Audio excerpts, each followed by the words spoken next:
આજે સાહેબ પ્રાણ પ્રતિષ્ઠા મહોત્સવ એના પાછળનું કારણ શું?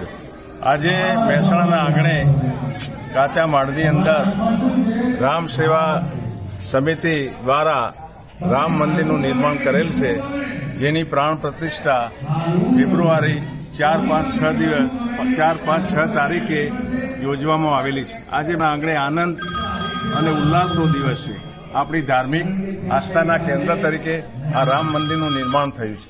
જ્યારે અયોધ્યામાં મંદિરનું નિર્માણ ચાલુ થયું એ જ વખતે રામ સેવા સમિતિએ સંકલ્પ કર્યો કે મહેસાણાની અંદર પણ આપણે રામજી મંદિર બનાવવું અને લોકોના સહકારથી, દાતાઓના સહકારથી, રામ સેવા સમિતિના કાર્યકરોના મહેનતથી આજે મંદિરનું નિર્માણ પૂરું થયું છે. ત્યારે આજે ભગવાન રામ પરિવાર, હનુમાનજી, ગણપતિ, અન્ય દેવી દેવતાઓના પ્રાણ પ્રતિષ્ઠાનો ભવ્ય કાર્યક્રમ રામ સેવા સમિતિ દ્વારા આયોજિત કરવામાં આવેલો છે. આખા મહેસાણાના દાતાઓના પરિવાર, કાર્યકરોના પરિવાર, મહાનુભાવોને આમંત્રણ આપવામાં આવે છે.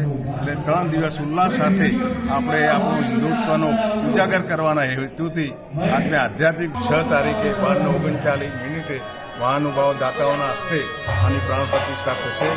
એટલે આ પ્રસંગ આજે ઉજવાયો. આના સિવાય રામ સેવા સમિતિ અનેક ધાર્મિક, સામાજિક, સેવાકીય પ્રવૃત્તિઓ કરે છે.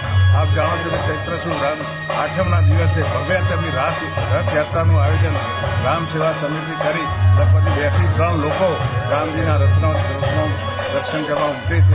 આવા મહાન સેવાભાવી કાર્યક્રમો રામ સેવા સમિતિ યોજે છે. એટલે અમે સર્વને, મહેસાણાની જનતાને આમંત્રણ આપીએ છીએ કે તમે રામજીના મંદિરની મુલાકાત લઈ રામજીના મંદિર માટે પધારો અને તમારામાં ધાર્મિકતા વધે એવી ભગવાન રામને હું પ્રાર્થના કરું.